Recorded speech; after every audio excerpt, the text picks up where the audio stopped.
Welcome to Paranormal Roundtable. I'm your host, Josh Turner, and with me as always is my amigo, Sal. Happy to be here like always. Sal, always happy to be here. I'm not happy. Hey, this is all new and exciting stuff every time we get together. I'm happy to be here too. Definitely. Today we have some we have some two guests on our interesting show. people with us today. Yeah. Great. And let's plug the email real quick so everybody knows, if they got a story, they can send it to us. Go ahead. DasWolfman88@gmail.com.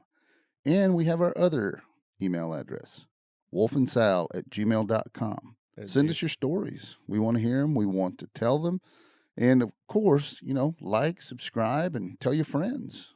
Tell your friends. Tell your parents. Tell all your friends, everybody, your neighbors, everybody that that likes this. Everybody that needs to know. Definitely. So what we have today, we have some folks that are going to come on the show, and we're going to interview them. They are Brenda and Luke Tice. Hey, how's it going? Hello. Yeah, so we have communicated back and forth for a while. You guys have with me and Sal, and so we decided to get you on the show to talk about some of your paranormal experiences, because that's what the show's about. And we actually were really fascinated with you guys because, Brenda, you've had a Dogman experience. Yes, I've had quite a few, actually. Yeah, exactly. And Luke, you've had a lot of paranormal experiences. You want to start off, just tell a little bit about yourself? Start off with you, Brenda. Just talk about who you are.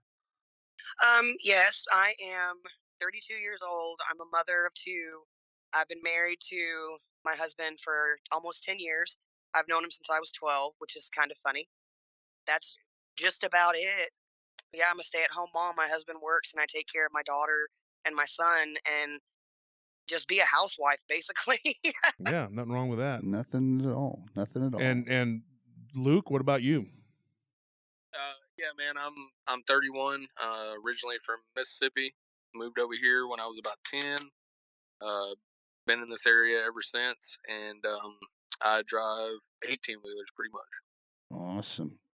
Gotta love the truckers. Truckers, they listen to the show. Exactly. Gotta love truckers, man. Yeah, all the truckers definitely out there, big thumbs up to you, man, because yes, lifeline. That's a lifeline across America. Yeah, we've gotten some experiences from some truckers. Yeah, some really interesting ones. But with all that being said, we're here to hear you guys. What y'all have to say about your experiences. Yeah. So, who should? Oh, well, ladies first. Brenda. Let's start off with Brenda. Yeah. Thank you. I guess I'll just start off. Excuse me. The first encounter that I ever had, I was 9, and my aunt lives like out in Centerville, Texas, like way out in the country, like 30 miles from the nearest store. And I would always go out there on the weekends. Well, I was about 9 years old, and my aunt always canned like vegetables, and she made jam and stuff like that, and she would put them in her barn.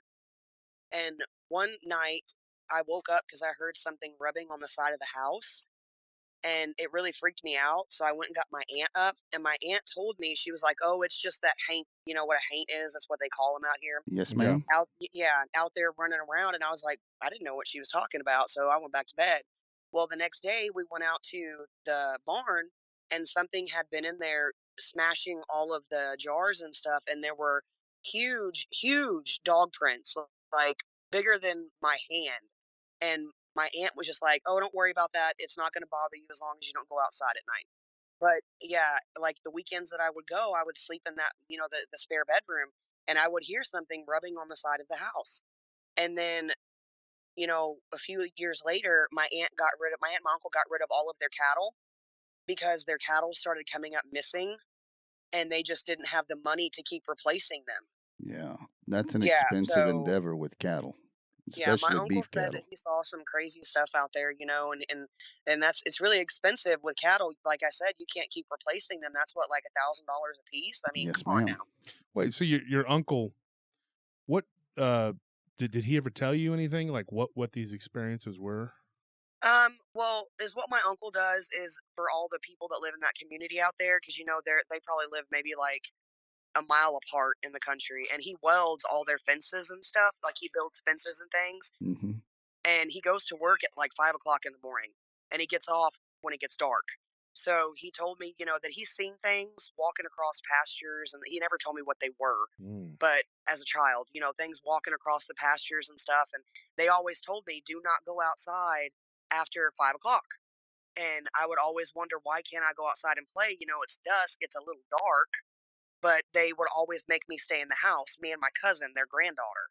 Oh. So, years later, when I talked to my aunt, actually a few months ago, I was asking her some questions about it. The first time that I talked to anybody on Facebook about it, and she told me, she said, "Yeah, the haint it's got the head of a dog." Oh. Wow.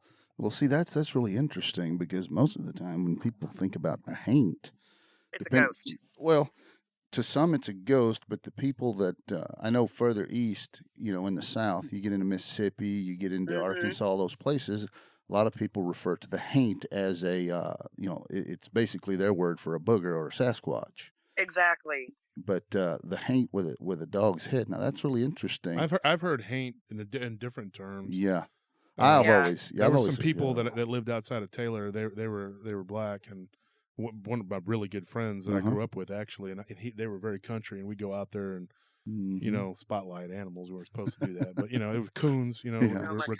gosh. Yeah, we would spotlight raccoons. Well, they Yeah. were really bad out there, Yeah. and one of them, people don't know this, but raccoons will kill your dog. Yeah. And Yeah, they will. one of the Yeah, they raccoons will. drowned one of his hounds, and so we went out there and we were messing around out there, and he claims his Annie was always saying that there was a haint out there. But the way she described it was like some sort of witch hag type thing. So it could just be Oh yeah. a catch-all term It could be. for some sort of paranormal entity. I've heard that before. I've heard stories about that, about how they're women.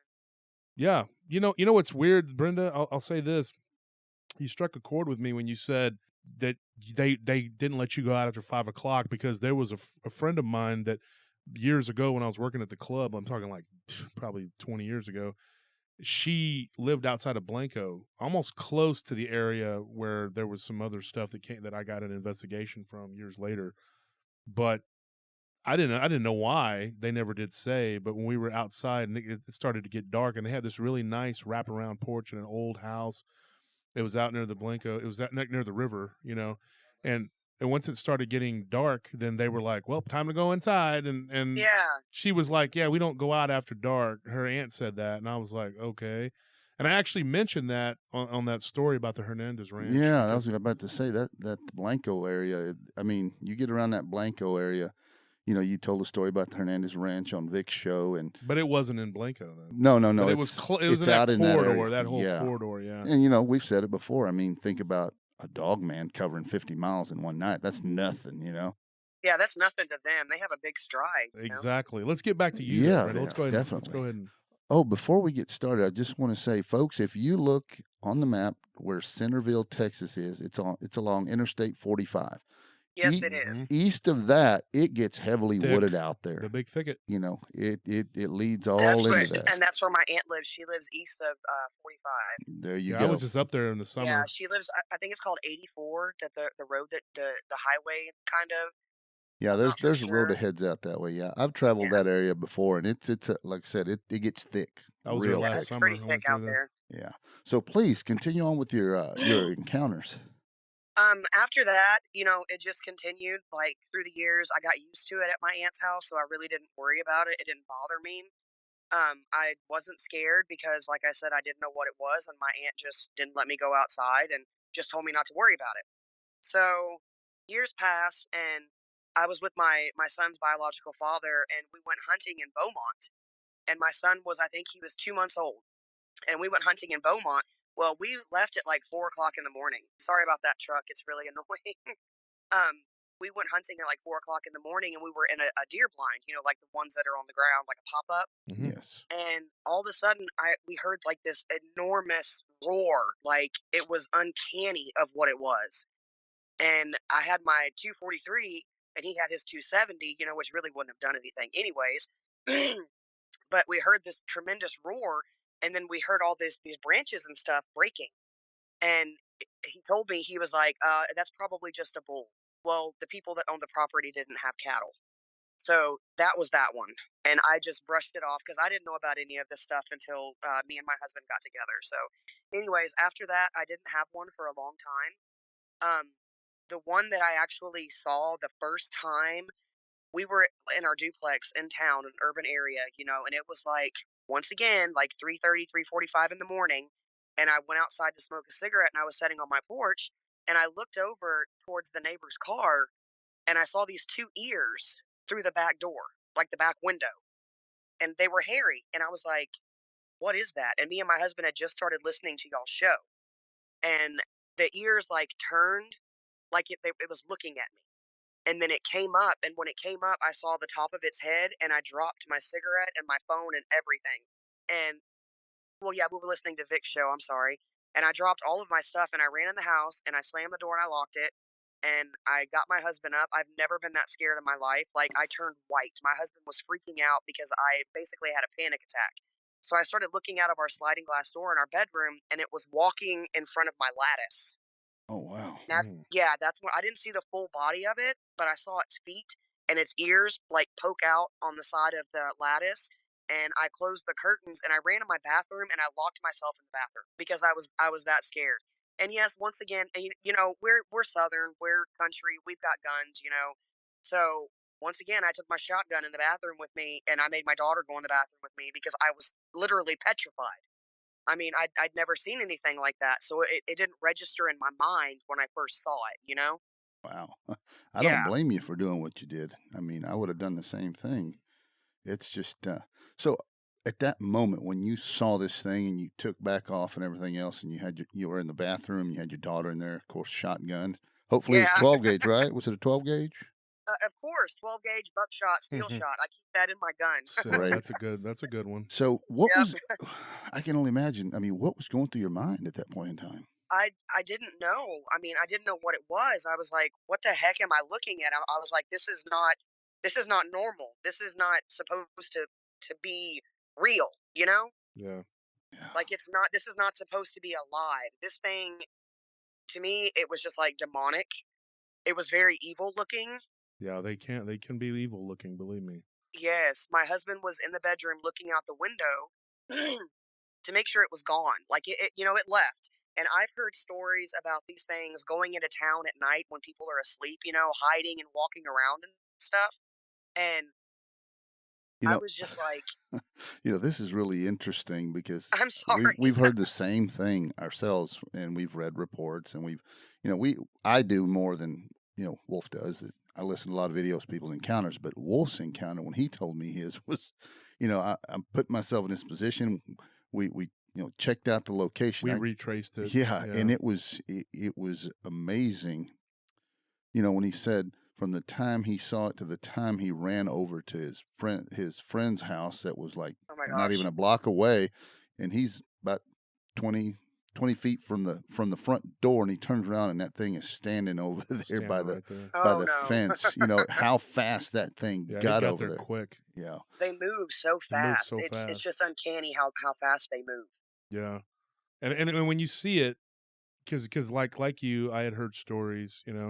When I was a kid, my tia would talk about the hombre lobo, and I was just like, okay, here we go again with this.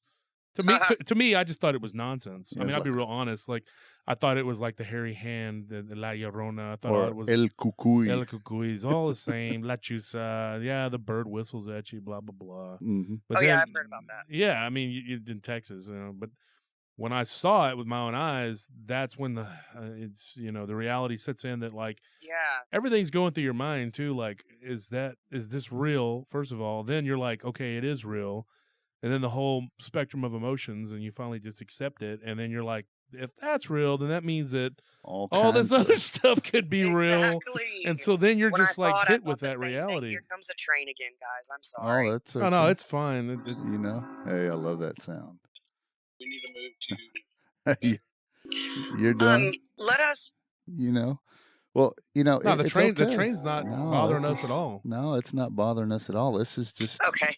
you know, Actually kind of relaxing. it is actually. It's a very real conversation. This is not, Definitely. folks. We did Yes. not do a pre-interview. We didn't do a bunch of This isn't rehearsing scripted or and all scripted. this. No, all we did was communicate back and forth, and then eventually we set up a time and we talked to these nice folks that are willing to sit here and take their time to share their experiences with you. Definitely. Yeah, it's been a while since we've been in contact with you guys. We've just been so busy, Yeah. With the kids and school and Luke's work and stuff like that I just didn't have time. But now I have time, and I really appreciate you guys giving me and my husband the time to talk to y'all. Well, I'm just glad that you finally got your priorities straight. With talking to Yeah. us, you got kids and work and all. Yeah, okay. Well, talking to Josh Turner and Armando Sal, Salazar, that should take precedence over all that other work and bills and stuff. Yeah, my friend was actually texting me earlier because we told her about we were going to talk to you guys, and she was like, "Have y'all talked to him yet? Have you talked to him yet?" Well, does your friend It's have so a story funny. of her own? Does she have a story? No, actually, she doesn't. I've asked her about it. Actually, her father-in-law and her husband made fun of me when I told them about the first time that I had heard the noise here at our new house. Mhm. And they told me that, that's just crap. It's not real or anything. So the next night, yeah, they said it was a hog. I was like, no, that is not a hog. So the next night when I was outside with my dog, I took my phone with me and I was like, I'm going to get evidence of this and let them make fun of me again. So I recorded it yelling and I let them listen to it, and they were like shocked. They were like, "Oh my gosh, you were telling the truth." Do And I was like, you have that recording? Yes, sir. About the recording, I have the recording. I actually shared it on Dogman Encounters. Me and my daughter. It was actually like 10 o'clock at night, and me and my daughter were sitting in my doorway when I took my dog out because I was smoking a cigarette. Because I will not. I refuse to come outside at night by myself. I won't do it without my husband because I'm that scared. I don't blame you. So But I recorded it. you haven't been on Dogman Encounters? No, I haven't. No, okay, but you did play the recording on the On Facebook. on Yeah, okay, it's on on Facebook, the yeah. Got it. Because the honestly, I don't Facebook keep up with account. Dogman Encounters, so I don't. Yeah. I love Vic. No, In fact, I don't we either. interviewed him. I was just that's what it's called on Facebook. So Dogman Yeah. Encounters something. But I had posted it on there, and I got like so many responses, and that's when I think Josh did you hear it? No, I did Not not. yet. The Okay, not unfortunate yet. thing is we're not people that live on social media 24/7. We Yeah, I tape don't either. I rarely get on Facebook, but And I we're was not added saying to you the group. do. We're not So saying you do. I'm just saying No. like Sal's just being his typical rude self. Yeah. I'm just, People think I'm rude because I don't get on social I'm media just a lot. kidding. You are rude though. No, you're not seriously. bothering me. No, I haven't heard it. I have not heard it. Well- Is there a way to play it? I can send it to you actually because I have it saved on my phone. Okay. I don't know if I Definitely. can play it on here, but maybe I can send it to you and you can play it. Well, you know what you could do? You could actually post that to the Paranormal Roundtable group. Page. Okay, I'll do that. You're on the group, right? Yes, sir. You invited me. Yes, and Awesome. so if you're just go ahead and post that, Okay. and then we will visit it again once we air this episode because, like I said, Okay. we have a lot of other episodes that we've done, so I don't know when exactly this one will air, folks. Okay. But I can because we have Simon Young, we have Chris Edge, we have Vic Cundiff. Yeah, we got a lot of guys. We have a lot of guests, and then we have a Mother's Day episode that we're dropping on Mother's Day. You guys got to tune in for that one. It's going to be a good one. So, folks, this is actually happening before Mother's Day, but by the time you hear it, this could be June. Yeah, it could be, but it doesn't lessen the impact of what it's done to Brenda and Luke's life. It no, doesn't. and just having a conversation with yeah. you guys is very. And I know this sounds, it may help, it may not, but it was kind of therapeutic for me to talk to Vic about what happened to me because me and him went over it. I would love to talk to him. Oh man, yeah, I could facilitate that because I went over it with him. My encounter, I went over it with him prior to actually going on the show, and it put me at ease to actually talk to somebody who was listening and believed and was not, yeah, because it's annoying when you talk to somebody like, man, you're stupid. That's what I heard from all the people that I was growing up with. And that's how they treated me down the street. When I told them about it, they just told me basically that they just wrote it off as anything as like a coyote. Or, they just don't believe in any of that kind of stuff. Well, they need to because that stuff is very real. Well, I have a friend he's a club owner here in Austin. I've mentioned him several times because he had a crazy encounter that I talked about. I think in episode 58. Yeah. I think it was episode 58. Sal, I believe so. Yeah, you might know better than I do. Actually, yeah, I've heard all of Vic's. But yeah, because episodes. and you've talked to him too, Armando, and he actually had an encounter when he was a kid, and it was funny because he was like playing with a Batman costume or something in his room, and something followed him from the cemetery out in Lubbock, or Oh my gosh. around Lubbock or whatever. Yeah. And he said that it was like near a clump of trees or something, and it followed him out. And he kept thinking that something was following him, but he couldn't see it because it got dark. And then when they got, long story short, when they got back to the house, he saw it in the window. He saw the silhouette of it, and he walked up to the window. And I can't remember if he pulled the blinds or if the blinds went up on their own. But something happened. It was one of those, like, the way those spring-loaded ones. Yeah, the way he described it was like those paper, like Yes. spring-loaded ones, whatever. And the thing was just there, licking with its tongue sticking out, touching the glass. Oh no. And whenever he tells that story, people at the club and whatever, and they're just like, "Oh yeah, right." Like they don't believe him, but he gets mad. Like he's actually threatened to like punch people. Like he's just like, Yeah, really? it really ticked me You off want when to sit they were there making fun of me. yeah, because they're making fun of you. That's what happened to me all the time. I got lots of fist Yeah. fights for that. Just being made fun of, called Wolf Boy and Yeah. whatever. Well, it's interesting, when you look at that particular phenomena. You have this you had this event happen to you. Wolf had his event happen to him. And when people just want to quickly write it off, I view that particular reaction as that's just another one of the long line of people who are, happy to live in the cage. Yeah, you know in what their it is world. too. Exactly. It's a fear protection, because I know people in my own family, cousins and whatnot on both sides, that when I will talk about this, they will try to laugh it off, or they will try to change the subject because it makes them uncomfortable. Because when they are alone, they think about it. Yeah. I've had one of my Exactly. female cousins tell me that. She goes, "I like your show. I just can't listen to it because it's too scary." And she told me, she's like, "When I'm by myself, I think about it." And she's like, "I don't want to think about it."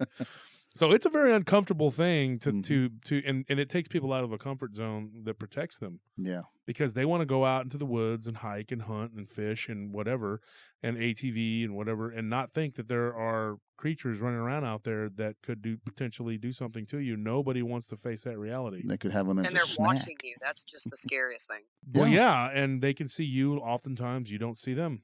I mean, that's Exactly. the thing. That's like I've said this many times. I don't like to swim in the ocean because I'll be honest with you. When I was like 8 years old or 9 years old, I went to the ocean and I was down in Port Aransas, and something rubbed against my leg, and I saw like a fin, Mm-hmm. like a shark, and I don't think it was very big, and it was like 3 or 4 feet Mm-hmm.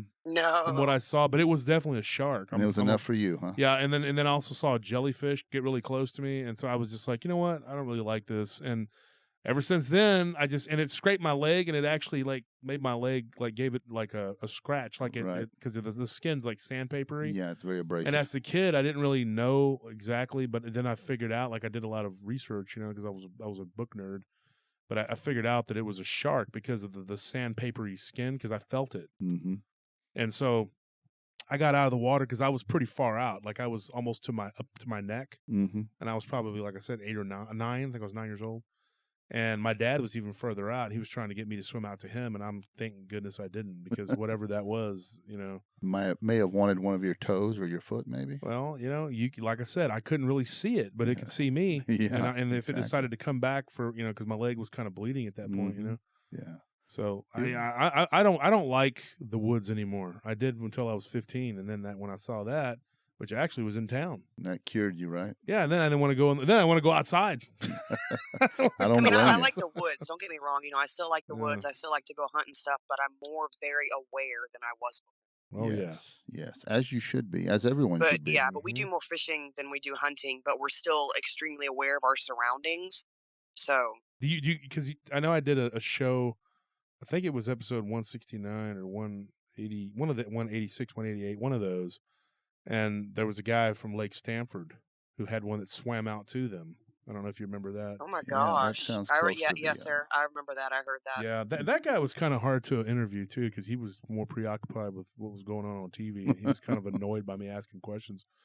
But he finally just told me, he goes, he was just like, "The damn thing swam and tried to kill us," and I'm like, "Okay, all right, I get it, That's I get funny. it," and he just was like annoyed. He goes, "What else?" Well, that's out near Haskell. Haskell, yeah, Stanford, near Stanford. Yeah, the in Haskell Rascal. The Yeah. Haskell Rascal. I used to live in Haskell. That's why it was a friend of mine that got me in touch with that guy, and then that friend got me in touch with his cousin that actually saw the gargoyle-looking creature, thing or whatever it was. They had the dog I've heard head. about that. I've heard about those things being seen. Yeah, it's very strange. Texas has a lot of weird stuff, folks. Let Yes, me tell we you, do. It does. it is just full of weirdness. I mean, the Devil's Backbone, that place, when you just go out there, You get this you feeling. just get this, an electric feeling, like there's something there watching you the whole time. When me and Scorpion were out there one night, we went to visit a guy that he worked for, and that guy's little ranch. He had a little tiny spot, but it was kind of like a ranch, but it was several acres, but small, like a small ranch. It's a little homestead, tiny. Yeah, he had some goats, and a couple I hate couple goats. cattle. Yeah, I don't like them either, but they were out there. They're and good eating. we went out there, and when we were heading back, getting out there was like you had to go down this gravel road, and then you come back up. And I swear it was just creepy because some of them rocks were so big, we had to go slow. Yeah.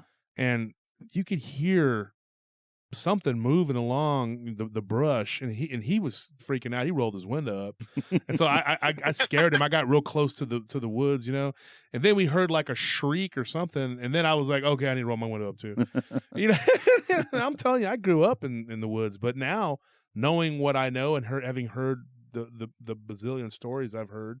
Yeah. Or read, I'm sitting here going like, dude, I don't, you know what? No way, dude. Yeah, that's really interesting, because you would think in a lot of these rural areas, such as Centerville, close to where your aunt lives and everything, and a lot of other, Yeah. the majority, I've said it before, the majority of Texas, if you were to, you put all Dallas, Houston, San Antonio, in Austin, El Paso, Lubbock, if you were to squish them all together and make one giant city, you'd still have 3 or 4, 5, 6 times of rural space out there and I'm talking the space where hardly anybody's out there. And people can look on the map. You can see that it is rural and it is vast. So whatever's out there, there's places to hide. Oh yeah, there's plenty. So Brenda, let me ask you a question. You said your aunt, was that your great aunt? No, it's my aunt. My your mom's aunt, sister. yeah, because that's crazy that she still cans and all that. Because my grandparents and my great uncles and great aunts all did that, but none of they're like extremely old school. Yeah. They're like, you have to get up at 5 o'clock in the morning to eat breakfast because if you don't get up, you're not getting nothing. You're not to eat getting until fed, lunch. huh?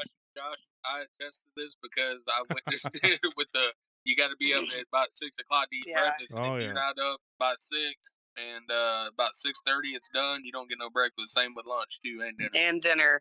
And you have to go to bed at like 8 o'clock, and then you get up at like 4 in the morning. So yeah, they're extremely old school. Wow. That's why I only stayed there once. I'll tell you how my great great uncle JC used to tell me. He lived out near Thorndale in this land out there near Thorndale. He'd tell me country folk ain't got no use for nighttime. He's like, go at nighttime.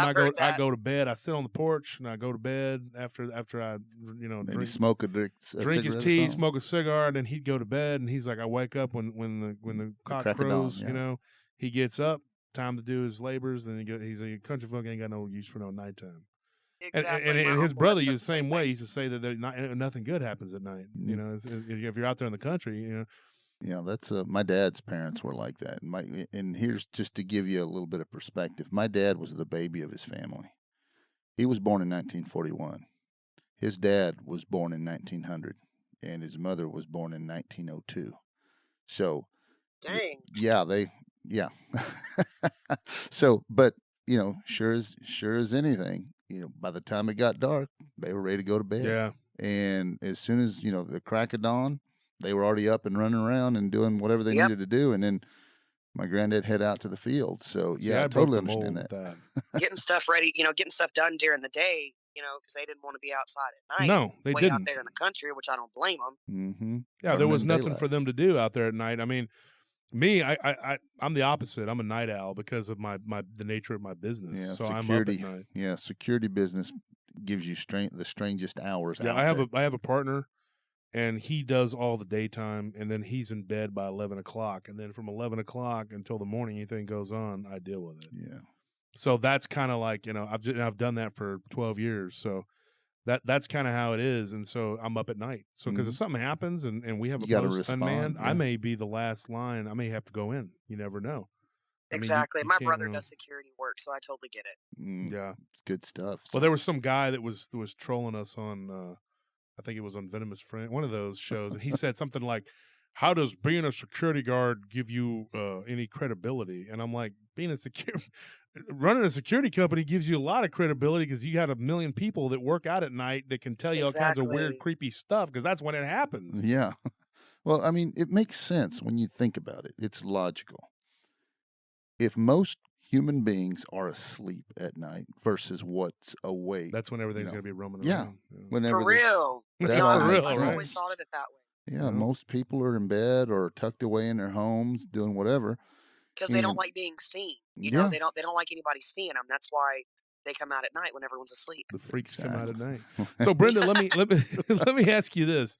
So was that your last Dogman encounter, or did you have No, something that else? was actually my first Okay, visual yeah, good. Dogman Let's encounter. No, yeah, my first one. good. Let's get back to the Dogman Or encounters. second. Oh no, I'm sorry. It was my second one. My first one, guys, was right after me and my husband started dating. So, you know, we live out here in the country. Mm-hmm. There was nothing for us to do but, you know, drive around on the back roads, drink a few beers, Oh, hang yeah. out. Yes. And we were driving down a road. He was taking me to show me this place where there's actually a tree that's like, how old is it, baby? It's really really old. It's by the Brazos It River. sounded like Luke was like, I just made that story up. It's 47. No, actually, Luke's like, I just tried to get you out there. There's a. Go ahead. Just go back there, man. Yeah, really. Oh my gosh. No, I mean, I've seen the tree. There's a plaque on it. There's like a little park that's next to it where they actually used to hang people on Oh it. man! So Luke, you went all out with this story. You put a little plaque on it and everything. Well, yeah, no, I'm telling the truth. Like, really, I am. No, So we're I driving believe you. down I'm this just messing little with you. Go ahead. dirt road, and I reached down to get my cigarettes out of the floorboard, and he's driving, and you know he had to go to the restroom, so he pulled over. All of a sudden, he's jumping in the car, freaking out, and I look up, and we see this thing run across the road. Because I heard something in the bushes, but I really didn't, you know, think it was anything but maybe, you know, like a dog or something. But we didn't get a really good look at it, but it was extremely tall because it ran so like it was like one leap across the freaking road. Wow. And it was really tall. It was hairy. We jumped back in the car. That was my first, you know, my first one before the one that was at our house. Now we haven't seen. To back up on that, when I pulled over to use the restroom, I was actually facing almost kind of like at an angle with my back towards what she was talking about, you know, when it happened. I mean, I kind of caught a glimpse of kind of just like a dark shadow type, but I didn't see what she is talking about. Okay. I didn't see what color it was or anything because I was too freaked out. But it was bipedal? Yes, it was. It was standing up on 2 feet. Ooh. Wow. And you don't think it was a squatch? You think it was a... It could have been. I'm not for sure because, like I said, I didn't get a good look at it. It did have pointy ears, though. I will say that. Yeah, that's probably That's a telltale sign there. Texas. Yeah. Texas has a lot of dogman. I mean, a lot. I mean, the more that I've done the research, and people are becoming more open about talking about these weird creatures that they see out there. Bipedal canines. Yeah. I mean, I hear it a lot. Heck, there was a guy that not too far where I lived from out near Lexington when I was a teenager. I lived there briefly, and he had something that he was describing it as a Sasquatch to his son who recently got in touch with me. And when he started describing it, I'm like, that's not a Sasquatch. That has a snout and the ears, you know. Yeah. That definitely is a dog man. I mean, it was just it just that was in 2010 when we saw that. That was in wow. 2010. Oh, That was October. So that was when you guys had first started dating? Yes, we've been dating for a couple of months, and yeah, that was in October of 2010. And like I said, I was at the back of the car. I was kind of angled facing away almost. So when I turned around, I had just seen kind of a shadow because there was a barbed wire fence on the side she said it went to. I had just kind of seen like just, you know, like a dark type shadowy figure. I didn't really see I didn't see any kind of details. You know what I mean? It happened so quick, and she yelled at me, and when I turned around, it had already, like she said, it had already crossed. Yeah, because it ran in front of the car, so my headlights were on. So that's. She said it was. Yeah. It looked to me like it was probably about. It was kind of on the edge of the lights. I mean, like I said, I could only see like a shadowy type figure when it had crossed. It had to have been like at least 8 feet tall. Wow. That's it had to have been because the trees and stuff that were out there. Because I'm 5 foot, my husband's 6 foot, and my husband was standing up, and it cleared his head, like it was extremely taller than him. Wow. Yeah, that was the first one. The second one that I was telling you about was at our duplex. It was in town. The third one is the one that scared me the most. Um, like even more than the second one that had happened. So I think I told you guys briefly earlier. My daughter was asleep and my husband was asleep, and I woke up. It was about once again 4 o'clock. It always happens at 4 o'clock in the morning. You know, it's like between 3 and 4. It's and 5. It's just really crazy like that. But I had went outside to smoke a cigarette, and I was sitting in my doorway because, like I said, I was too scared to go outside.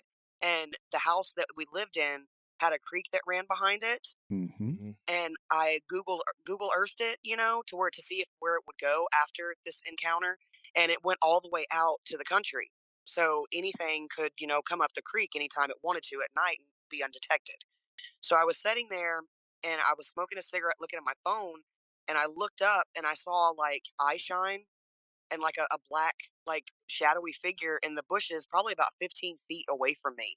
And it stuck its head out. Oh, And when it stuck its head out, I literally almost like had, I don't know, I just, I can't describe the feeling that I had because it was literally right there in front of me.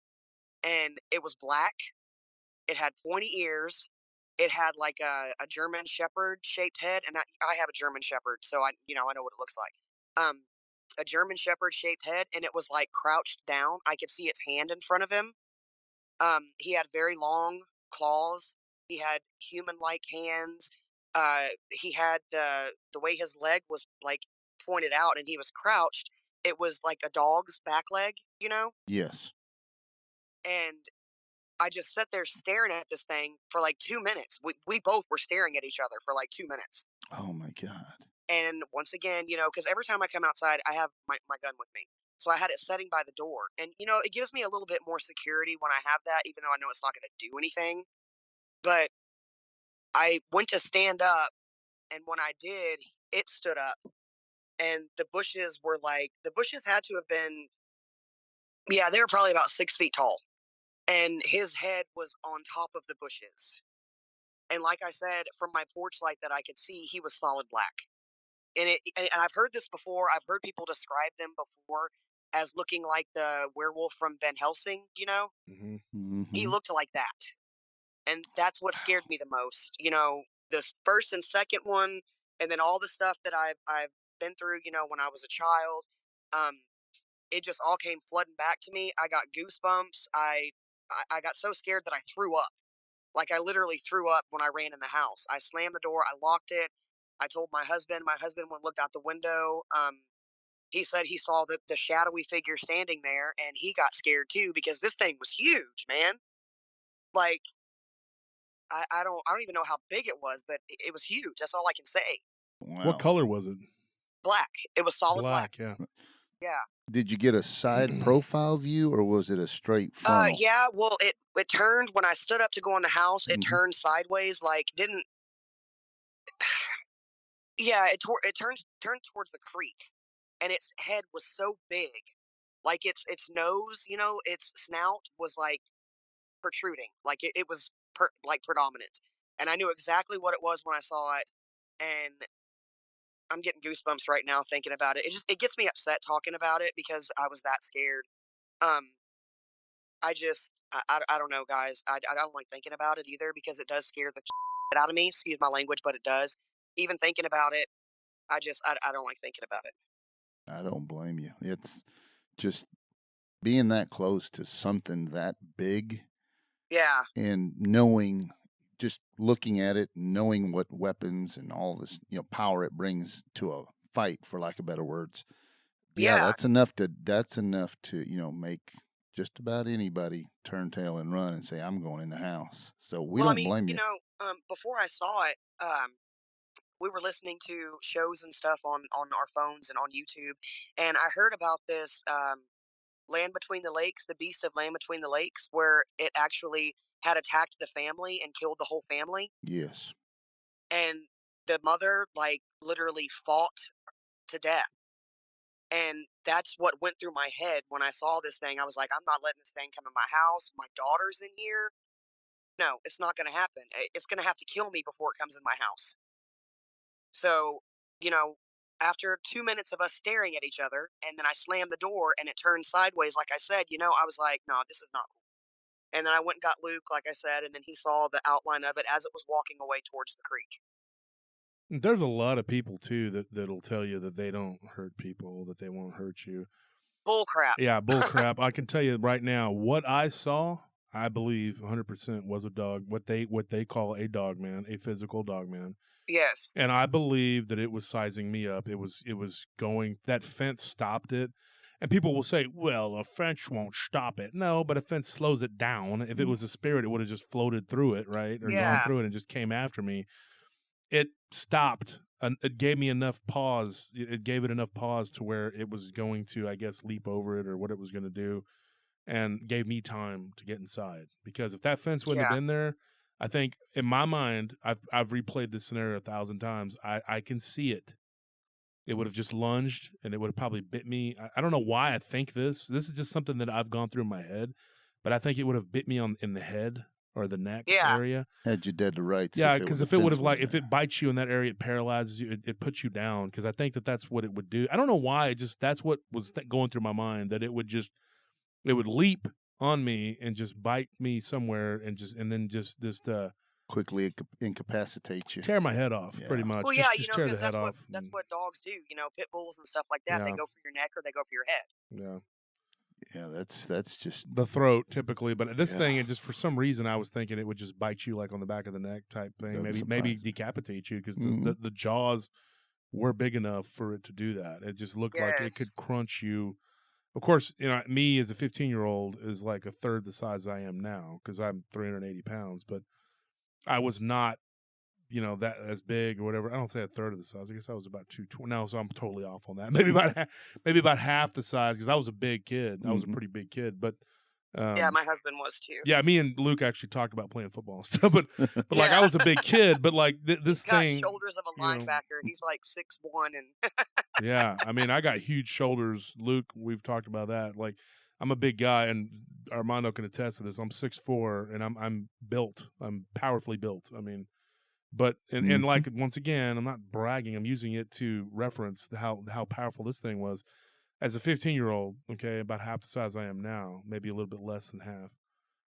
This thing was probably 3 to 4 times the size. I'd say 600 to 700 pounds. Pretty much dwarfed you real easy, huh? Yeah, because it was lean. Yeah, but it was just like it. There was no fat. There's no fighting it. Yeah, no, you can't do that. But it didn't look like if it really wanted to, I think it would have just it was judging what it was going to do. I think it was kind of and then of course somebody comes out onto the porch and said, "Hey, get inside." And to his credit, he saw it there, but he just calmly told me to come inside and just pretended like it wasn't there, like because he knew that I was frozen with fear and freaking out.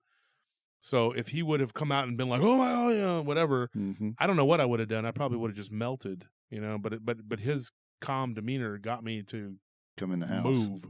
And I think that's what probably saved my butt too. When I stood up calmly to go in the house, I didn't freak out. I didn't start, screaming bloody murder. I just went in the house and closed the door. Then I freaked out when I was inside. Well, it's quite the harrowing experience. I still have nightmares about it. I mean, I still wake up sweating because it still scares me. So. Well, just know that we're not judging you here. We totally I appreciate understand. It, guys. We understand that because there's folks out there that'll poo-poo at anything you say about the existence of these creatures or any of these other strange creatures people report or talk about. But the reality is you're in a whole nother category. You've seen one. Matter of fact, you've had a couple more than once. Have you seen these creatures? And I mean, I actually had an encounter last night. Oh. It was probably like 1 o'clock in the morning, maybe 2 o'clock.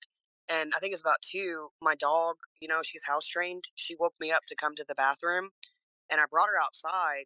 And I have a motion light on the corner of my house, and so across the street, my neighbor has a huge light in his yard. So I brought my dog out in my front yard, and it was raining really bad. It had just stopped, so it was wet, and I just took her over here in the gravel.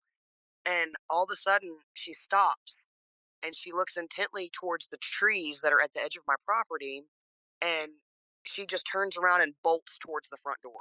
I mean, like on the leash, dragging me. And my dog weighs probably about 50 pounds. You know, she's about 15 weeks. She weighs about 50 pounds. She's Siberian Husky and German Shepherd. So, you know, she's dragging me in the house. And I get to the door and I put her in the house. You know, I'm smoking a cigarette, and it gets like intently quiet outside, Oh like man. extremely quiet. So I threw my whole cigarette away and I went in the house. Um, the other one that I had that I told you guys about the video, when me and my daughter, remember I said me and my daughter were sitting in the doorway. Yes. Mm-hmm.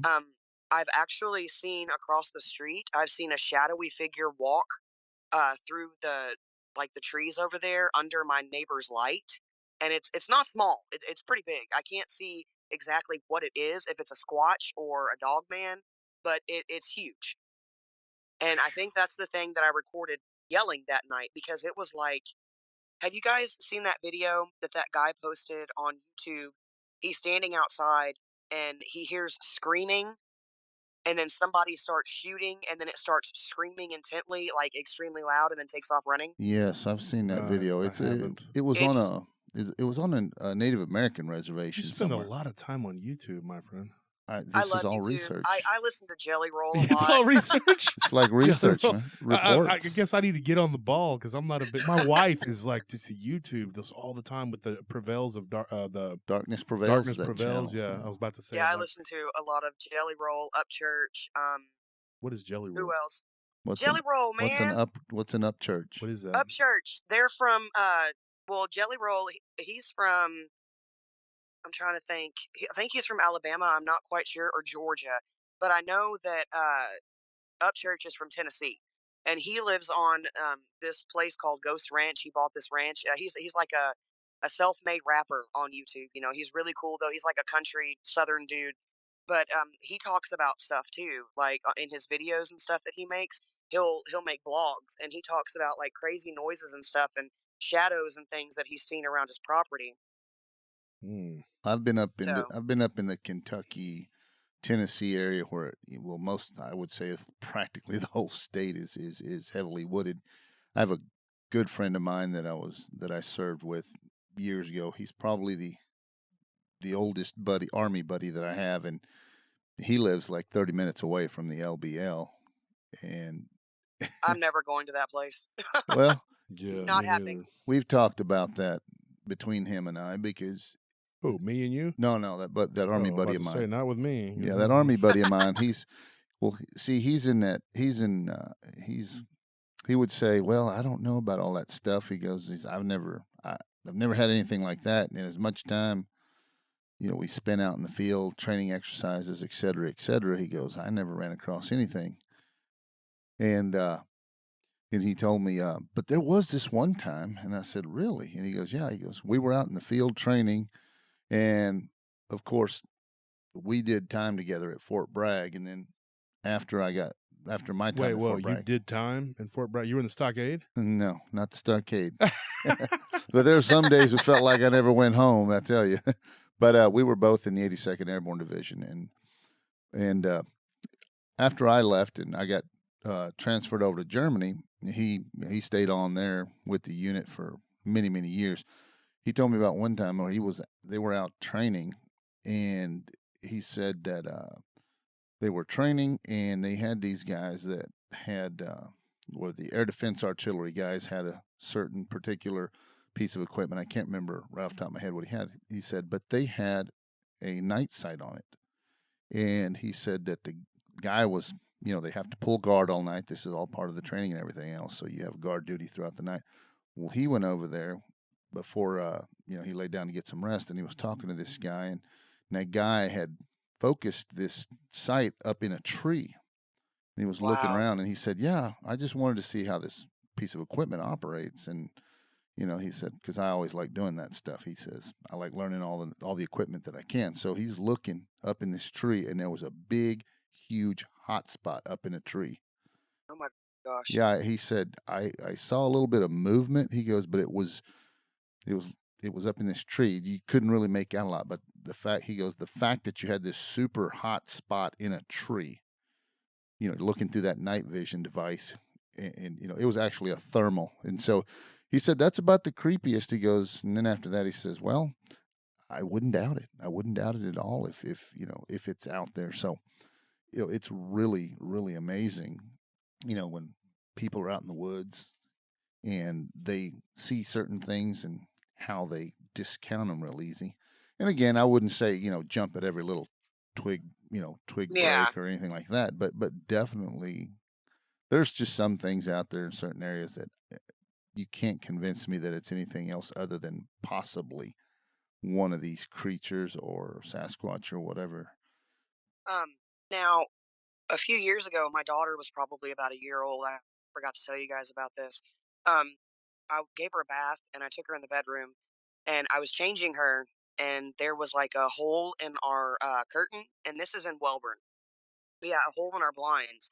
And I heard this noise like somebody tap on the window, and I looked down and I saw somebody's like a face looking through the window.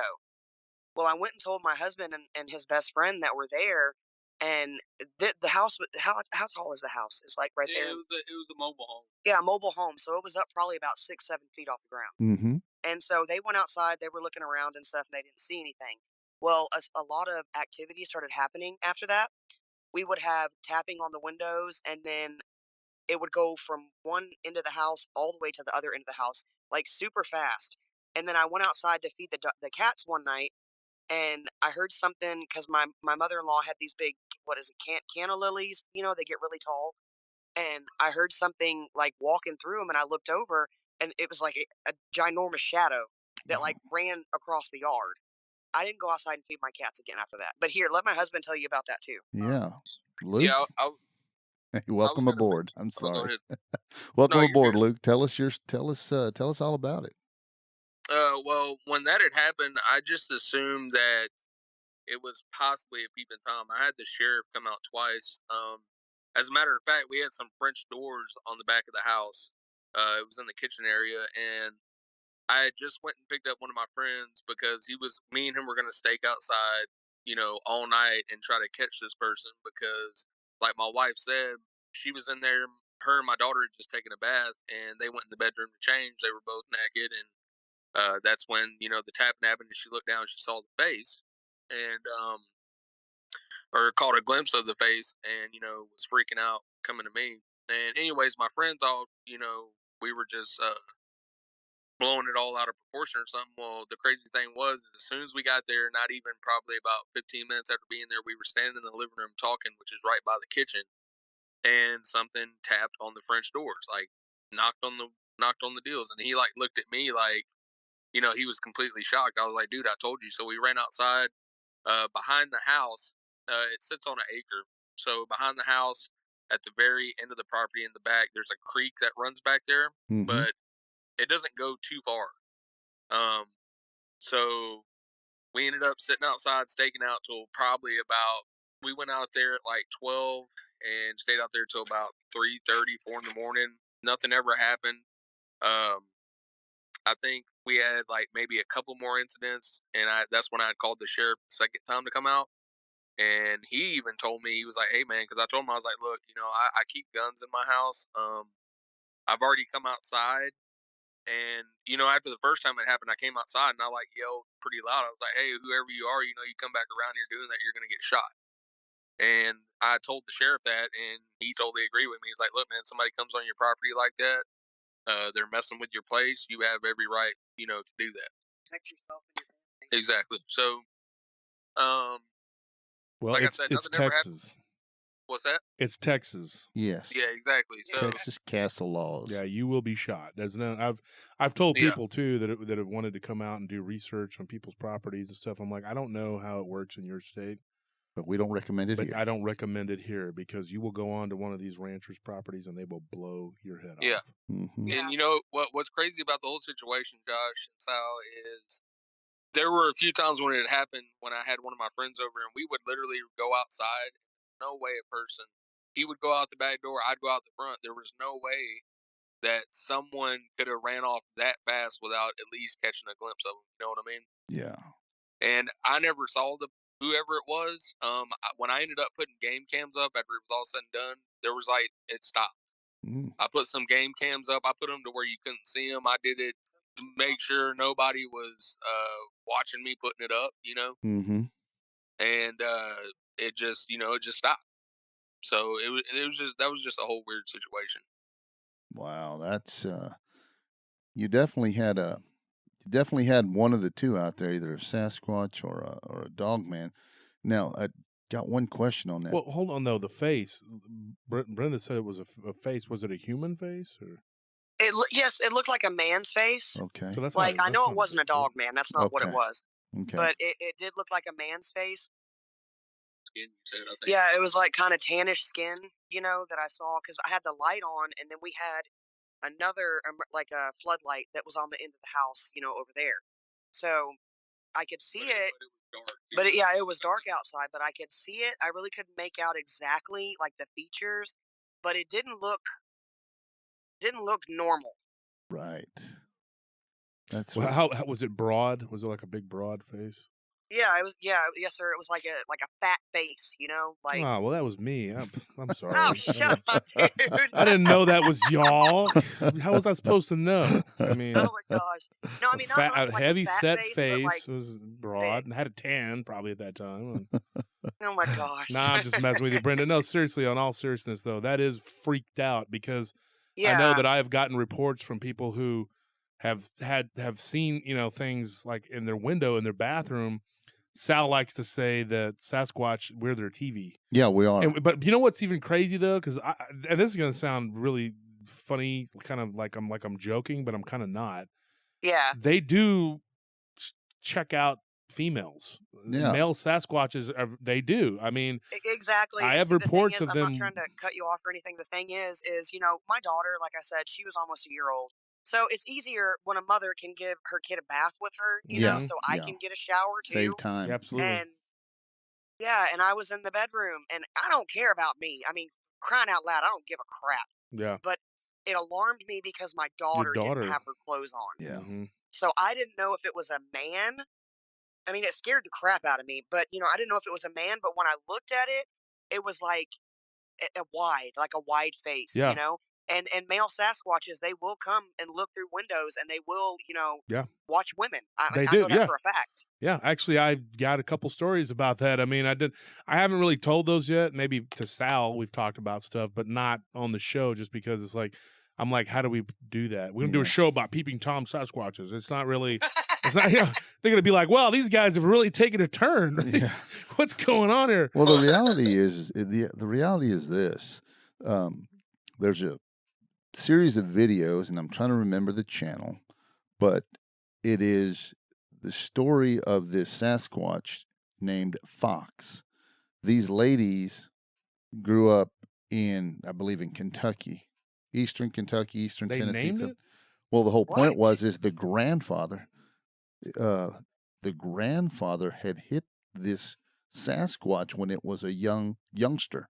I would say Oh, wow. maybe He hit it. he hit it with a car. Okay. Right. Makes, And he yeah. picked it up. They picked it up and took it back to his barn and He nursed it healed back to health. Okay. So that Sasquatch hung out around that farm. Oh, And it wow. was deep Yeah. it was deep inside the hills and stuff. So not too many people went up that way. And just like standard country people, your closest neighbor is about half a mile to a mile away. And when you're talking about the eastern Kentucky or the deep parts of Tennessee and whatnot, half a mile away in heavily wooded area, that's a long way. So, but the long and the short of it is those ladies, you should hear the series because it's about 5 or 6 videos, maybe more. I can't remember off the top of my head, but they talked about how the Sasquatch would come around when no one else was around at the farm other than family members, but they'd see what the males would do, and they'd ogle the girls, and so these ladies are talking about when they were young girls, 11, 12, 13, 14, and these by that time that Sasquatch had already had offspring and all this other stuff, and they would always be looking around and stuff like that. So it's I think it makes perfect sense that they would look into these windows, especially at the women, because they're males. They're Weren't we talking with Simon Young about the Sasquatch in? They're not Sasquatch. They're called the Yowie Yowies, down in Australia, and he was talking about. And we got off on all kinds of different stuff about early hominids and what he thinks are still around. Simon Young is a Australian researcher, really knowledgeable really guy, astute guy. Yeah, very, very on the ball when it comes to his research. But he was talking about how the Neanderthal DNA that we can trace that it is almost all came from males, male Neanderthals. Yeah, seizing. Yeah, the females, human females, and interbreeding with them. It was never the other way around. So, I can. That makes think sense. Sasquatch would be the same way because it doesn't surprise me if you just look at it on a purely biological level. They're very similar to us, so being attracted to human females makes perfect sense. And they get curious, Yeah, the exactly. Watchers. That's what happened to them. They were attracted to human females. Yes, definitely. So this incident, did nothing else ever came of it, Luke? Well, yeah, like I said, when I had put the game cams up, I had the sheriff come out one more time before the game cams, 2 times total. We had, when I put the game cams out, I never caught photos of anything. Nothing ever came about. It had stopped. We just would hear it. It would tap on the windows and stuff. Well, all the window tapping and stuff had quit after I put the cameras up. Okay. Wow. And that's the weird thing about it. I was just because like, they're okay. Intelligent, and I didn't even think anything about it being a Bigfoot or anything like that. I was assuming it was a peeping Tom, and I was just trying to figure out how they were getting away without me seeing them or my friends seeing them, going out 2 different doors. Yeah. It was just weird. Hey, Brenda, real quick. Are you filing your nails? Yeah, I'm sorry. Because I can hear it really loud. That's it's like, hey, well, it's the whole informal, but this is really good. So you guys seem like this has been an ongoing thing with these strange occurrences. Yeah. To both of you. Sal, I want to tell you something real quick. I didn't mean to cut you off. No, go ahead. Speaking of the whole knocking thing, one weird thing that has happened here. We've lived here for 2 months now, or this place we're at. It's not real big, but anyways, I was laying in bed about to go to sleep, and I had the bedroom door open, and pretty much if you sit up on the bed, I can see out the front door. If you like she said, she'll smoke a cigarette in the front, with the door open, but sitting in the kind of the mantel way or whatever. I was laying there about to go. I was almost going to sleep, and at that time, she'd been doing it a couple of weeks. She'd walk around to the back of the place, and we have a sliding door in our bedroom, right, where it goes out to the back porch. Yes. And I was laying there about to go to sleep, and I heard knocking clear as day on the door, the sliding glass door, and I thought it was her wanting me to let her in, the back door. I thought she'd walked around the house. Right. And I said, Brenda, and I heard her from the front of the house. I heard her at the front door, and I sat up, and I was like, did you hear that? She was like, no. And I was like, I thought you had just knocked on the back door for me to let you in because you had walked around the house. I didn't hear it that time. That's the only, as far as with me, that's the only weird thing that's happened. It was just really weird. Was that clear as day? One day he had to go to work at he had to be at work at 6 o'clock in the morning one day. And after he had left, it was still kind of dark outside. I had heard it myself on the window, faintly. I was like, what the crap is that? Because it was just weird, because nobody is out here. Right. So was that that particular tapping, Luke? Was it obviously noticeable? I guess, for lack of better words. It was almost like a heavy 3-tone knot, or a three times. Right, but it was clear. You knew it was knocking coming from there. No, I was wide awake, man. I heard it clear as day, come tapping, because we got curtains and stuff, over that door and all that. Blackout curtains. Yeah, we got blacked out curtains. But I just heard it clear as day, man. That's the reason I sat up in the bed, and I was like, Brenda, and like I said, she answered me back from the front of the house, and it kind of scared me. I was like, I know I was starting to question myself, like, did I really hear that? Because I mean, it was just our bed is like 4 feet from that door, you know. And did you ever get out there and check it out once it got daylight or anything like that? Yes, I went around and tried to look for like handprints or anything on the glass. There was nothing there. Wow, that's pretty freaky. Yeah, as soon as I had woken up that next day to go to work, I walked around the house. I didn't even walk out that door. Like I walked around the house and looked, and I didn't see like anything on the patio, or I didn't see anything weird. Wow. Well, the question I guess that I had next is that did you look around and see which way any type of creature could have possibly came up to that window without? Oh, there's plenty of yeah. Without when you being go out detected. on our back porch. I'm sorry. Go ahead. No. Could it whatever creature could it came up there without being detected since you had all the cameras and stuff out there? No, the place I'm talking about is where we're living now. We don't have. Oh, okay. I'm sorry. I got confused. So definitely they could have came up there undetected. Sal. They could definitely come in undetected that way. Okay. Well, it makes sense. I mean, it makes you wonder if they tapped on your window and took back off whichever way they came. Well, wow, but that is really freaky, though. Yeah, I can tell you right now, when it happened, man, and I realized that she was at the front of the house, I didn't want to go outside.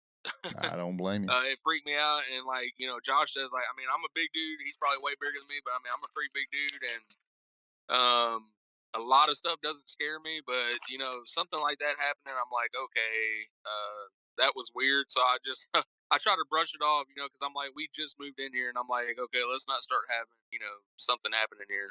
I mean, we love it out here. It's peaceful and it's nice, and our daughter can play outside in the front yard with me, which I'd never let my child outside by herself. No. Right. No, I do not let her outside without me or without my husband. No, not nowadays. No matter where you live, you can't do that. That's a big no. I mean, even though nobody's going to come in my driveway, it's not the people that I'm worried about. It's other things. Right. I totally understand that one. So, Luke, when you heard that tapping, did it sound like it was heavy or just kind of a light tapping? Yeah, that's what I was saying a second ago. It was heavy, man. Like it whatever it was letting itself be known that something was there. Like I said, when it happened, I sat up and said, Brenda, because I thought she was at the back door, and she answered me from the front of the house. Wow. But wow, that's just whew. It's weird, man. And like I said, that's the only thing, It's raining again. With me here, me hearing it or something. With that being said, from what I've gathered and all the reports I've read, listened to, and videos I've watched, the people that, and I've spoken to a few witnesses, and one was a guy that told his story on Brenton Salwin's channel. Yes. I like Brenton Salwin. Yeah, he told his story about his encounter or his event with, that involved a dead dogman on the side of the road along I-35. That happened in outside of Waco. Outside of Hillsboro.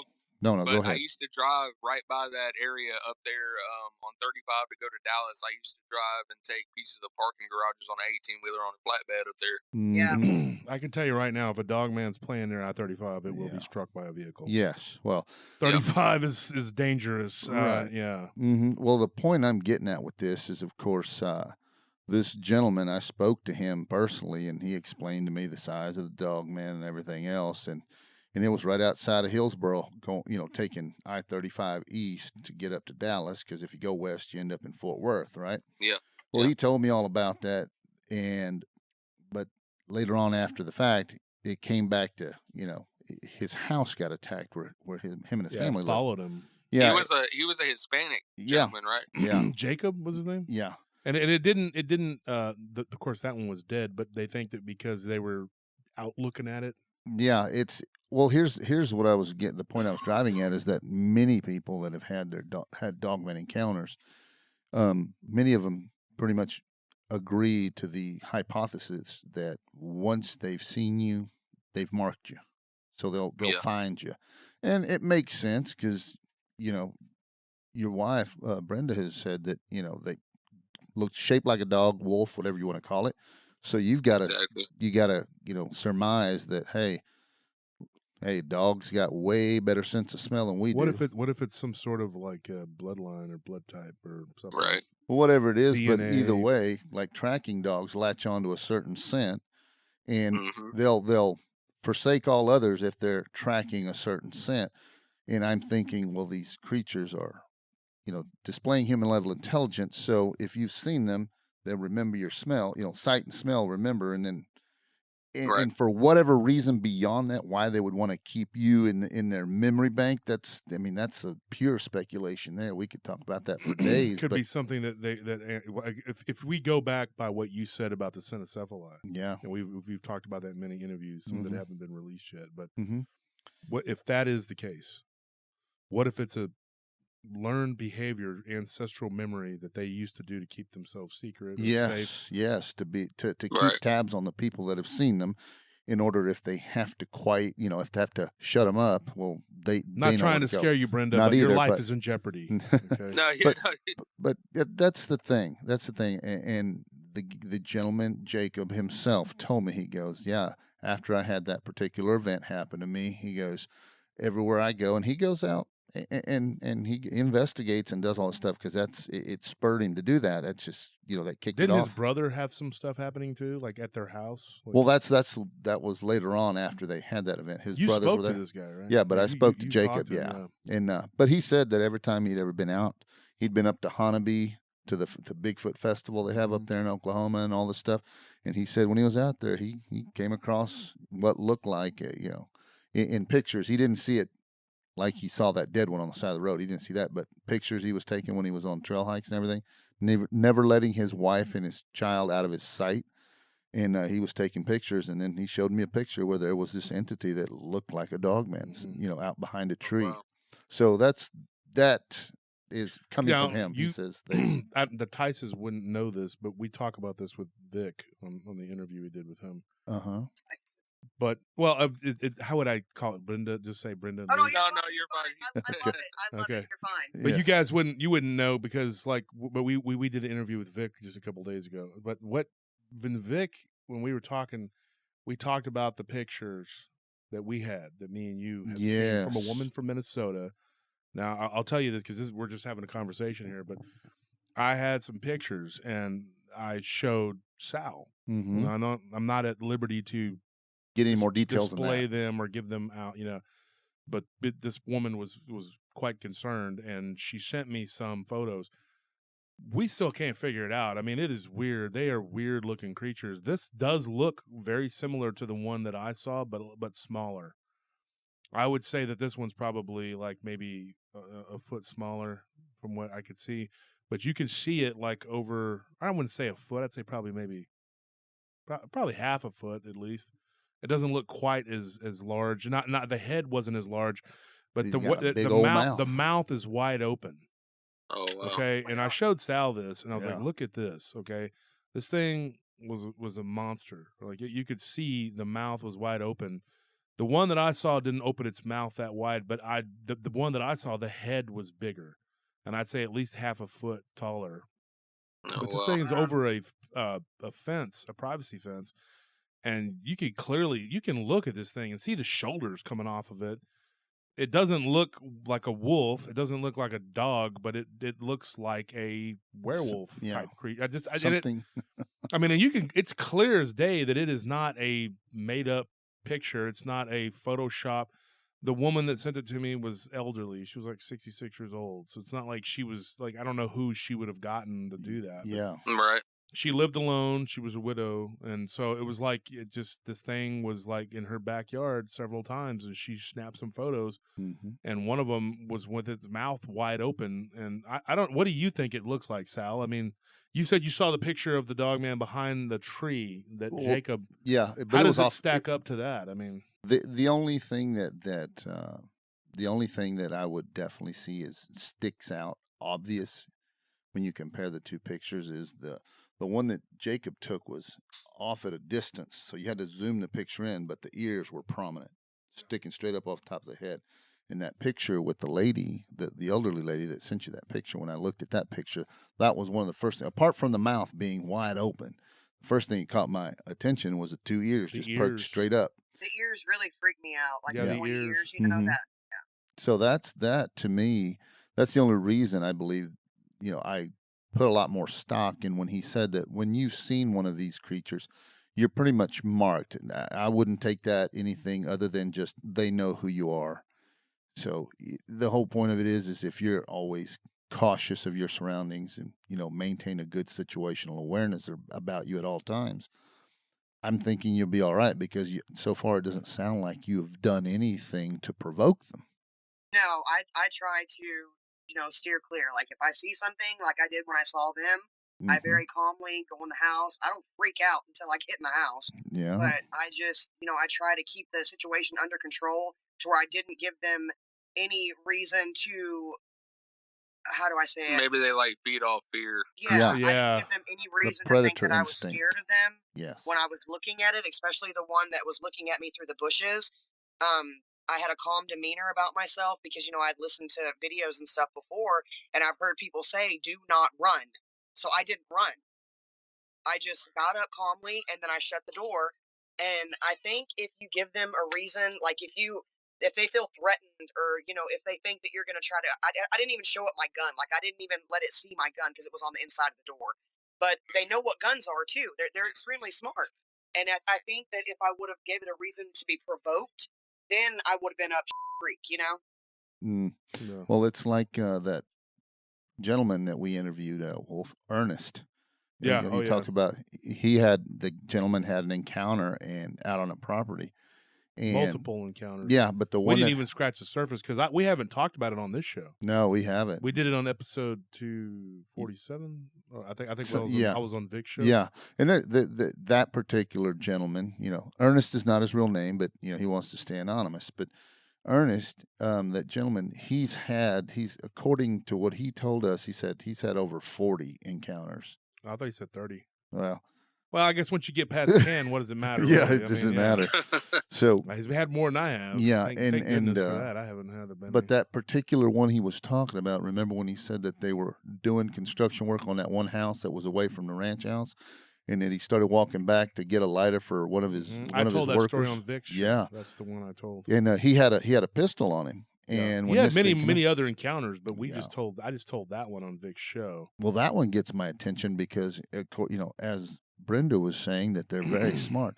When he turned around and that creature noticed that he had that pistol in his hand, more or less in kind of a ready position, and that creature, the Dogman, pretty much looked at him and shook his head like, "No, don't do it. It won't turn out good for you." And that right there says it was only like 10 feet away from him too. Yeah. And that wasn't even the biggest one that he claimed was out there. He thought that one was actually a smaller one, not even a bigger one. But it was just, again, a testament to their intelligence. And like you're saying, so if you haven't provoked them or anything like that, you can business as usual and just, always be mindful of where you're at. That would be my advice. Not that I'm some kind of an expert or not, or something. I'm not. They'll actually, if you make them mad, they'll follow you home or something.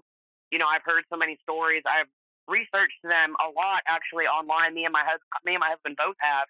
And we've heard a lot of stories about where someone has provoked them and they followed them home. Yeah, I can believe that. Your sound is coming out a little differently. Oh, okay. I'm sorry. Put you on a speaker so I could hear you better. Oh no, that's fine. I just didn't know if something was going on with it or what. Yeah, put it on speaker. That's fine. Yeah, that's fine. Guys, better. Is it echoing off the speaker deal? Okay, I don't really. think it is. I mean, it's just. Our sound guy is. What are you doing, sound guy? Because he got up to do something. He has to have an energy drink. Oh, you're making some food, huh? So now you're back. Okay, because we're actually recording from our home today. So we were like last minute, uh-oh. We're trying this experiment that we're trying to form, piece together a portable studio. So we could go anywhere, and then we have minimal equipment. We can set up in minutes and do an interview. That's kind of our goal. Yeah, well, Sal dropped the ball today. He was like, I was in another dimension. yes, he was. He was. I in was the following Twilight it right Zone. through the. If I see it, I follow the right through. Like Simon. Yeah. I see it go through the portal. I go right through it, mate. I'm gonna follow it. And I'm like, well, that's ballsy because I wouldn't do that. No, we like I did not realize there was an interview today, and Sal. Yeah, and I was waiting for a time, but I figured you guys lead Yeah. such busy lives, and I'm not a social media guy. It's give you- okay. It's okay. You know, So busy. I left my day with cooking dinner. So. No. That's all good. It's all good. So, I had another question in regards to that. That particular face that you had in the window, Brenda. Uh-huh. You guys have not had any other type of incidences like that, have you? No, it was just there. It was probably for a couple of months that it went on, and it wasn't every day. It was like maybe 2 or 3 times a week. Something like that would happen. Most of the time, it happened when me or my husband, we were outside at night. Mm-hmm. Would hear something, or he would see a shadow, or his best friend would see a shadow, or something like that. Or like I said, I'd go feed my cat because I had a couple of cats that would come around the house. I'm so sorry about the truck noise, That's guys. This okay. guy back and forth, so Yeah, he keeps driving. he's making me mad. Down our road. That's all right. Anyway, It's kind of yeah, breaking up a little bit there, Brenda, since you put us on speaker. oh, I'm sorry. Yeah, Yeah, let's take you off really quick. Okay. Oh, there we are. There Yeah, you go. no. A lot better. But yeah, no, I mean that's about it. It happened for a couple of months. Tapping on the windows and stuff, and after that, it just when Luke put up the cameras, it had stopped, which actually kind of made me, have some relaxation because I was getting tired of hearing tapping on my dang window. Absolutely. Well, that's understandable. So, Luke, let me go to you.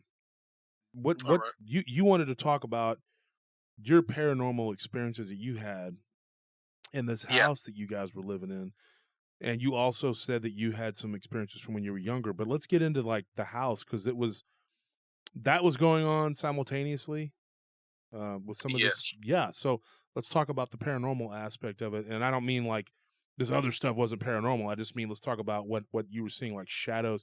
What brand do you dip, by the way, Luke? Skull. I used to, man. I was a big Skull guy. I'm sorry, I didn't know y'all could hear me. Oh no! I hey, I'm a country boy. I dipped since I was 17, and I dipped until last summer, and then I stopped. Good for you, man. Yeah, I tried. it was hard as heck smoked to a stop, cigarette. but I did, man. Well, my wife, she still smokes with American Spirit every once in a while. Sal, he's over here dipping in front of me. It's very rude, Sal. I'm a recovering dipper myself. I dipped for years and years. Hey, man, I did it for years and years and years, and I finally was just like, you know what? My gums have receded enough. I got to stop, and it is so hard to stop nicotine. It's the most addicting substance known to man. It is. It is. Hey, I'm glad for you, man. I've tried, and I can't kick it right now. Well, when Hopefully you're one day. stressed, but my blood pressure was the key.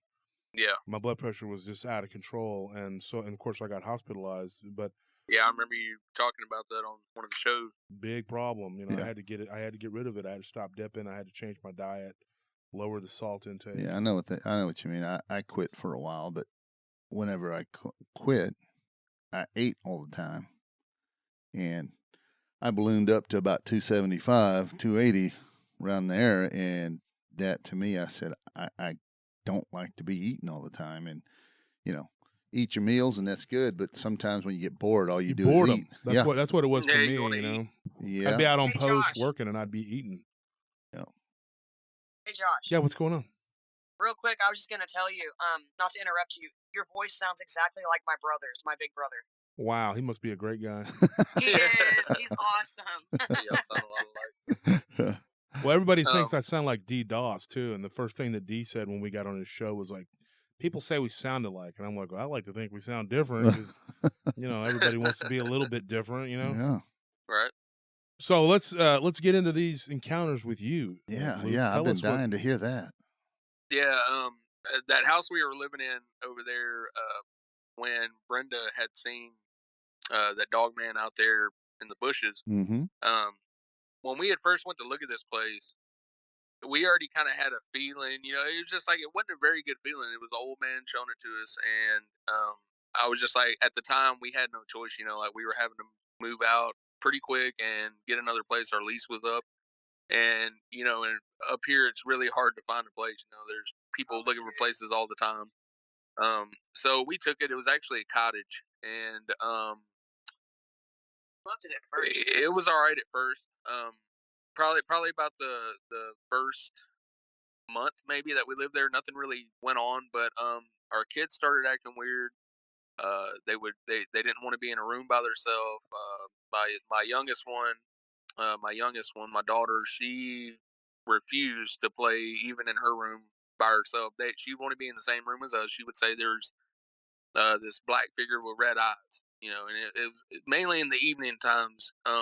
Sometimes it would happen during the day, and you know, she would just come to me or something, just kind of freaking out. I'm like, you know, this is crazy. Um, anyways, where our bedroom was positioned, where our bed was, when you open our bedroom door, you could see all the way towards down a hallway to the living room, you know, and it kind of opened up, and there was a kitchen and all that. And I had seen a couple of apparitions kind of go across from the dining room kitchen area towards the living room. I had told my wife about it. Of course, I didn't like freak out or nothing right there. My kids were there. But I would tell her about this stuff, and I'm like, you know, I'm just not feeling this house, you know. And yeah, we were there for only 4 months because it got to that point. We just up and booked it out there because we started having bowls getting thrown out of the cabinets, cups, with nobody in there. I'd be there even by myself if I had gotten off work and my wife went into town or something. There was a time that a coffee cup, it came out. It freaked me out because I was sitting there actually gaming in my living room, and I heard a crash in the kitchen, and it felt like my stomach dropped, man. I just kind of froze up at first, and then I'm like, okay, I got to go see what's going on, and I'm like, there's nobody here but me. I go in there, there's a broken coffee cup. Wow. And there was Um, was this one of those that you can confirm that was in a place where it couldn't have fell over off the Ye- table, anything like It that? was out of the cabinet. yes, it was. I mean, they were in the cabinet, probably about maybe an inch and a half away from the edge, like even after you Oh, close the cabinet. wow. And this thing Maybe came about out an of there? inch. Maybe about an inch. Wow, yeah, but there was no way that a gust of wind or anything could have No, sir. blown it out of there. Wow, that's yeah, I can imagine that was probably quite freaky when that happened the first time, huh? Yes, it was. And another instance, I'm not trying to bounce around too much, but another instance, our son came to us. And actually, as a matter of fact, my son and my daughter shared a room. They had their own separate beds. It was a really big room. And he came to us one day and said he kept hearing whispering under his bed, like at night time when he'd go to bed. So when that happened, he started sleeping on the floor in our room, which resulted in our daughter also sleeping in the bed with us, because she didn't want to sleep in there by herself. And the crazy thing about that is Brenda had a friend that came and stayed with us for about almost a week. And the second night she was there, she slept in my son's bed. We never told her about any of that stuff, the whispering or anything like that. She comes to Brenda early one morning and is freaking out, telling her that she was hearing whispering under the bed at night. I kid you not. I mean, it made my stomach drop when she said it. I'm like, okay, this is getting a little weird. Yeah, confirmation from Yeah, her somebody that didn't that know anything about it. exactly. Yeah, the kids were telling you that was happening, and she confirms, of course, not having any prior knowledge. Yeah, that's that. I would say that would also give me the willies. Yeah, and there were times I was even taking a shower and I would just feel a like just a cold breeze that shouldn't even been there. I mean, there wouldn't be no AC on, Right. nothing going on. I'm taking a warm to hot shower, and I'd feel just the temperature would kind of drop, and they kind of bounce around. When I was 11, when I started having these type of experiences, that type of thing would happen to where the temperature would drop. When it would happen to me. Okay, folks, that's all the time we have for this episode. We're going to do another episode. It's coming out this coming Tuesday. So you'll hear part 2 of Brenda and Luke Tice talking about the paranormal activity. Be sure and like it, subscribe, and comment. Send us an email about your stories. DasWolfman88@gmail.com and wolfandsal@gmail.com. And be sure and like and subscribe. Tell everybody you know about our show. Tell them how great it is, or I'll find you.